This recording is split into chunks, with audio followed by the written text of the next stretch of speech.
with the sale of the 8-inch practice pad and the 12-inch practice pad by Donner. They also send you a complimentary set of 5A Donner sticks, walnut sticks.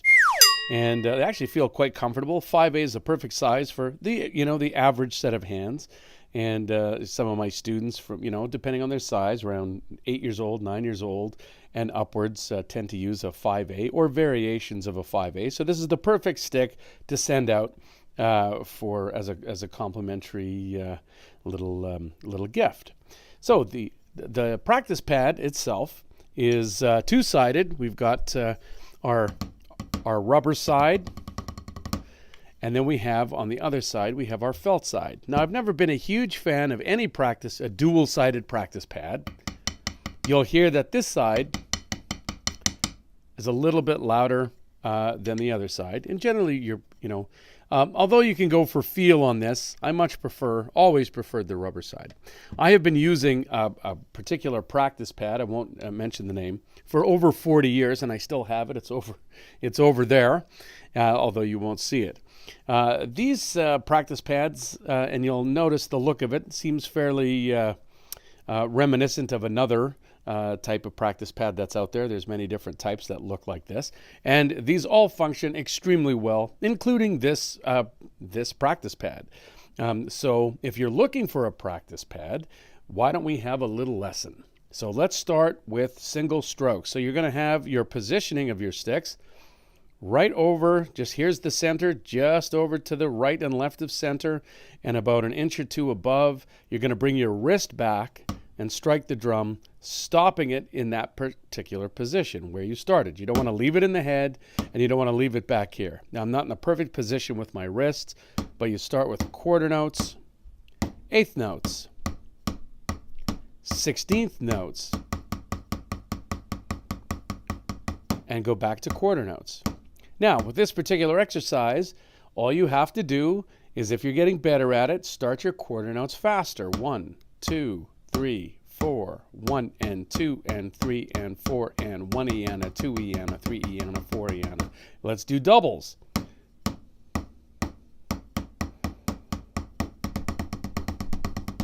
Let's do it faster.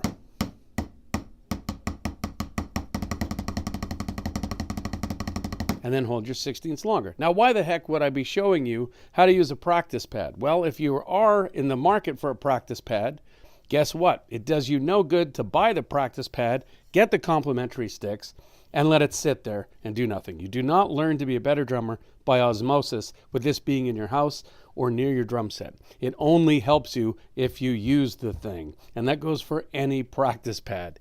So don't buy one with, the intention of, let me just get it here and it'll be great. No, you got to use this thing. And one of my greatest pieces of advice I received from my father was to take my practice pad, set it up in front of the television, and practice, paradiddles, etc., doubles, in front of the TV while I watched television. And it was an amazing piece of advice because it allowed me to do a ton of practice where I really wouldn't have done it. How many people are motivated to just sit down, take out their practice pad, and work on it hour after hour in their basement or wherever your practicing is set up to use this? So the biggest thing is, yes, this pad works really well. And let's talk a little bit about decibels. If you need a quiet practice pad, this is literally the quietest practice pad I have. For example, with my decibel reader, which you can't see, this clocked in, my average quiet setting of the house was 40 decibels. This clocked in at 60 to 61 decibels. Okay? My old style practice pad, which is the 14-inch in diameter with the raised rubber middle that I've had for 40 odd years, that clocked in around 65 to 66 decibels. Turning this over and using the felt side, clocked in at 70 to 75, and even louder if you're hitting a little harder. So if you're looking for quiet, you're going to want to tackle this side. Now the rubber feels great. You get a good response, feels natural.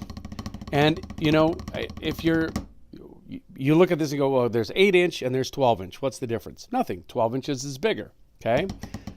You're only going to be hitting probably in this area anyway, so it doesn't matter if you had a 50-inch one, you're still hitting in this small area. Now, the price difference is pretty negligible between the 8-inch and the 12-inch, so if you're looking for something a little bigger, or for some reason, if you were teaching and you needed someone else to play on the other side of it, absolutely get the 12-inch. But for most intents and purposes, this pad is going to work wonders at this size, 8-inch. You can throw it into a suitcase if you're taking it. But again, throw it into a suitcase, but make sure you pull it out at your destination. Don't just leave it in your suitcase. You got to play this thing. So, I know that was a lot of chit-chat for an actual practice pad, but my whole point is buy it, use it. The sticks are great. They're obviously probably computer made. They roll great. There's no curvature or any warping at all. I've only received one pair, but these are a keeper. You can see I've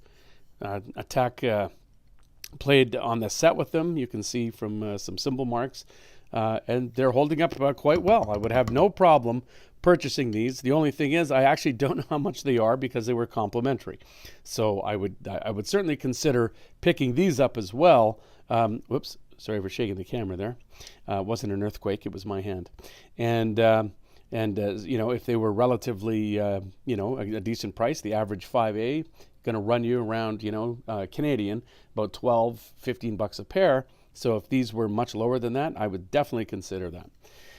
And that's it. So if you're going to buy this thing, it's a thumbs up from me on this practice pad. The only thing is, you got to use it. With the purchase of the Donner 8-inch practice pad or the 12-inch practice pad, Donner also provides a set of maple walnut.